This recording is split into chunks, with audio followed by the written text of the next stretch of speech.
नमस्कार, मैं डॉक्टर झरना पटेल नेचुरोपैथिक की डॉक्टर हूं और न्यू डाइट सिस्टम की मोटिवेशनल स्पीकर हूं। आप सभी हमारा फैमिली हमारी वीडियो को लाइक करते हो, कमेंट करते हो, शेयर करते हो, सब्सक्राइब करते हो, तो आप सभी के चरणों में मेरा सत सत प्रणाम है। आज हमारे यहाँ पे एनडीएस हेल्थ सेंटर पे आए हैं हमसे मिलने के लिए दीपक जी। तो दीपक जी, आपका बहुत बहुत स्वागत है हमारे सेंटर पे। और ये गोवा से आए हैं। आप कहाँ से आए हो वो आप बताइए। गोवा तो एक ऐसी जगह है जो सबको याद भी रहती है और हर कोई जाना भी चाहता है। जी जी। वहीं से आए हैं जी। आपकी एज कितनी है? 35 साल। जी। और आप कब से वेगन को बिलोंग करते हो? हमारी जो सिस्टम है वो रो वेगन है, लेकिन ये पहले वेगन बन गए और फिर रो बने हैं। तो वेगन आप कब से, आपकी जर्नी है? मैंने 2014 में अपने आप से कुछ सवाल उठाने शुरू किए थे जी। और उन सवालों के कारण ही मैं वीगन की यात्रा में एक्सपेरिमेंट करने शुरू किए और 2015 से मैं पूरे तरीके से वीगन हो गया। उससे पहले मेरे अपने अपने अनुभव चलते रहे सीखने के लिए। जी।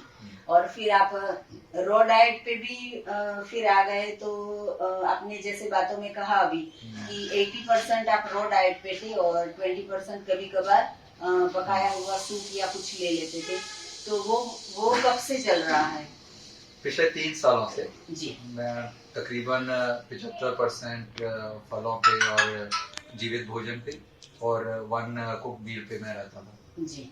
तो कैसा रहा कि आप सिंधी परिवार से हो?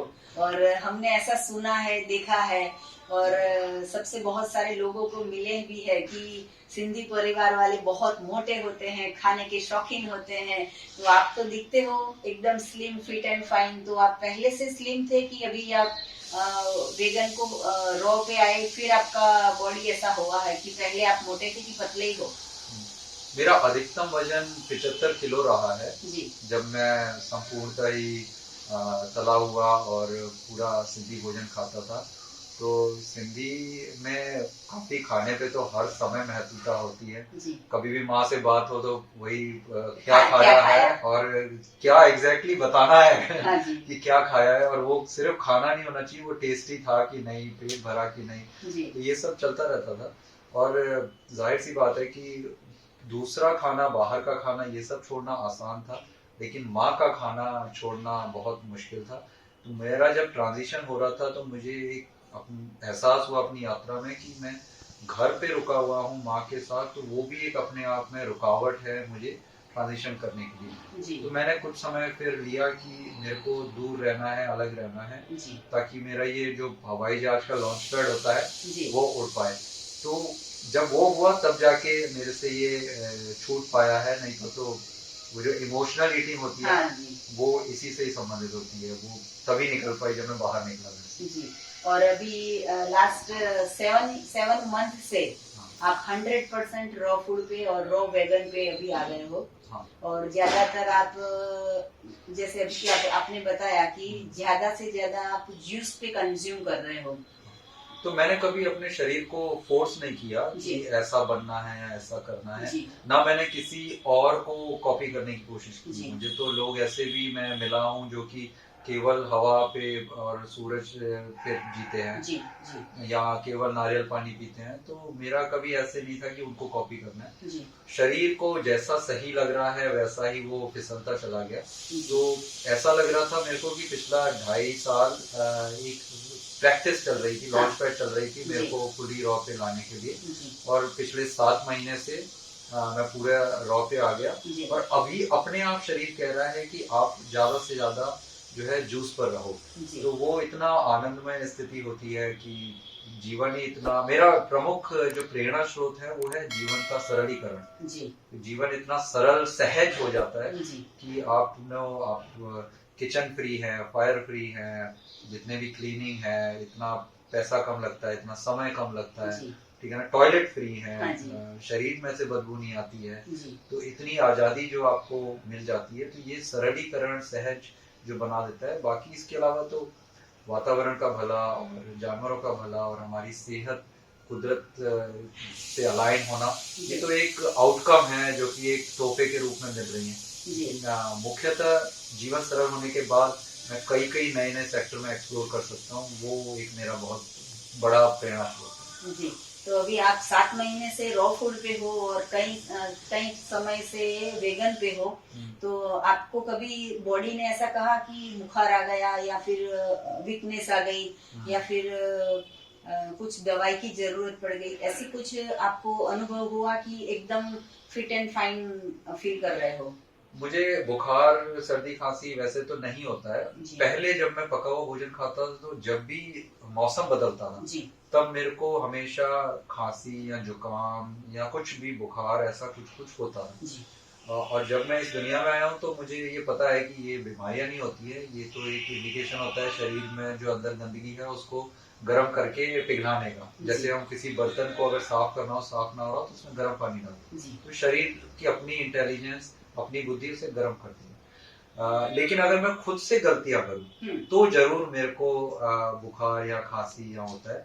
खुद से गलतियों का मतलब ये कि मैंने बहुत ज्यादा खा लिया या मैंने फलों का या जूस का, शेक्स का और नट्स का कॉम्बिनेशन कुछ ऐसा कर दिया कि शरीर उसे पचा नहीं पा रहा है, तो फिर मुझे ज्यादा से ज्यादातर डायरिया, लूज मोशन होता है। लेकिन एक बारी अगस्त 2020 में बहुत तेज बुखार भी हुआ था, और तब मुझे पता है मुझे क्या करना है। मैं उपवास पे पानी पर या जूस पर आ जाता हूँ 3-4 दिन और अपने आप सब कुछ सहजता से ठीक हो जाता है। जी, डायरिया जो है वो हमें इंडिकेट ही करता है कि गंदगी इकट्ठी हो गई है, वो बाहर आ रही है, और लोग ऐसा समझते हैं कि ये कुछ गलत हो गया तो गोलियां लेके डायरिया को बंद कर देते हैं। ये समाज में पता नहीं कब बंद होगा कि छोटे बच्चे हो या बड़े बुजुर्ग हो डर जाते हैं कि मुझे डायरिया हो गया, तो ऐसा समझते हैं कि कुछ गहना चला गया।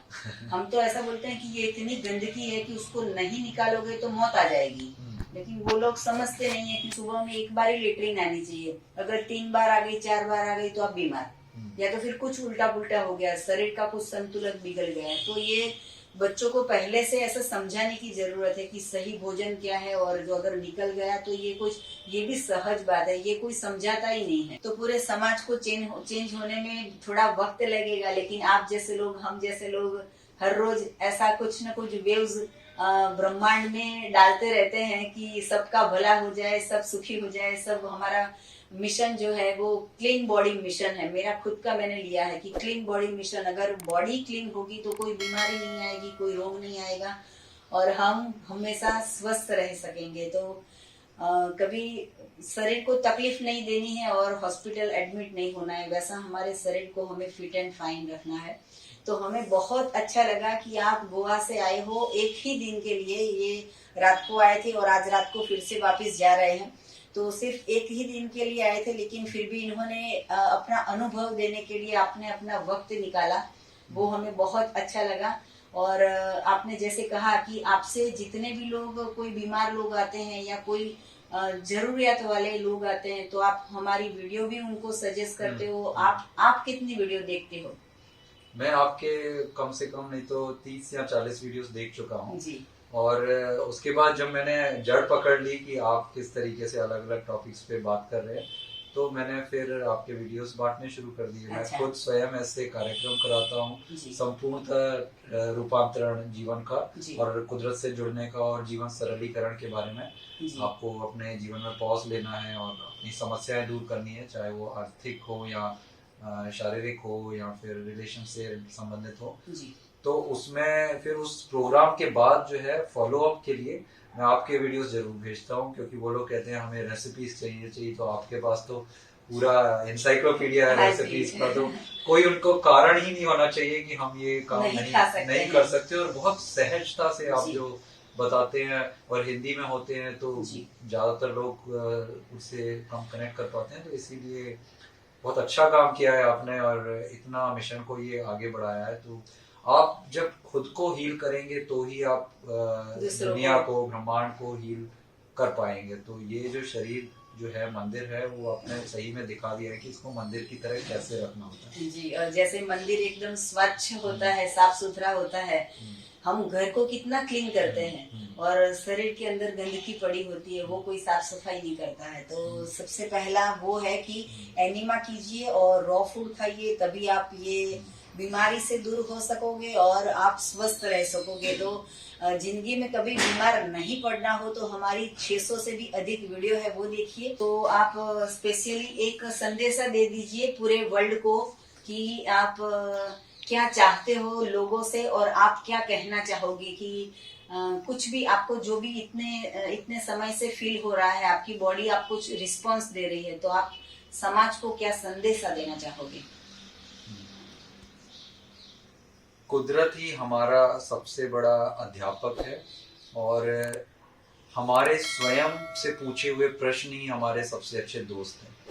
तो जो भी प्रश्न हम अपने आप से पूछते हैं वही हमारा प्रेरणा स्रोत बनते हैं कोई भी बदलाव हमारे अपने जीवन में करना है। तो मुझे मालूम है कि इस सेक्टर में कि भोजन क्या करना है, कैसे करना है, में बहुत सारे भ्रम हैं। कोई लोग कुछ बोल रहे हैं, कोई लोग कुछ बोल रहे हैं। तो ऐसा जरूरी नहीं है कि किसी के कहने पे, किसी को कॉपी करके आप कच्चा भोजन या लिक्विड या कुछ भी ऐसा डाइट फॉलो करें। लेकिन अगर आप अपने आप से सवाल पूछ पा रहे हैं कि मेरे साथ जो चल रहा है क्या वो सही चल रहा है, कोई भी बीमारी या बीमार आप नहीं भी हैं, कि ऐसा क्या सही में मेरे को ऐसा खाना चाहिए या ऐसे रहना चाहिए, वो ही सवाल आपको अगले स्टेज पे लेके जाते हैं। मैंने तो यही सीखा है कि खुद से पूछे हुए सवाल ही आपको प्रेरणा स्रोत बनते हैं अपने बदलाव के लिए। जी, बहुत अच्छा संदेशा दिया कि किसी को पूछने की जरूरत नहीं है, अपने आप से पूछ लीजिए तो स्वयं अंतरात्मा मतलब परमात्मा हमारे अंदर है, वो ही हमें सही जवाब देते हैं। तो आपने अपना अनुभव बताया, उसके लिए आपका खूब खूब धन्यवाद। आप हमें मिलने आए, हमें बहुत अच्छा लगा। और आपको और भी कुछ जानकारी चाहिए तो हमारा संपर्क कर सकते हो। मेरा फोन नंबर है 9824317955। सुबह में 10 बजे और 12 बजे के बीच में आप हमें कॉल कर सकते हो। यही हमारा व्हाट्सएप का नंबर है, उसके ऊपर भी आप मैसेज कर सकते हो। और अगर आपको मिलना हो तो यही नंबर पे अपॉइंटमेंट लेके अहमदाबाद के नारायणपुरा में आप हमसे आके मिल सकते हो। थैंक यू, आभार, प्रणाम जी, bye.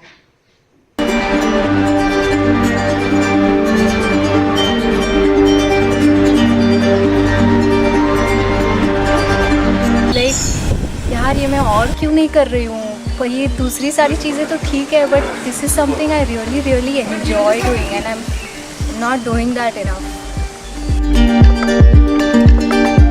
It's a place which allows you to look within and experience it.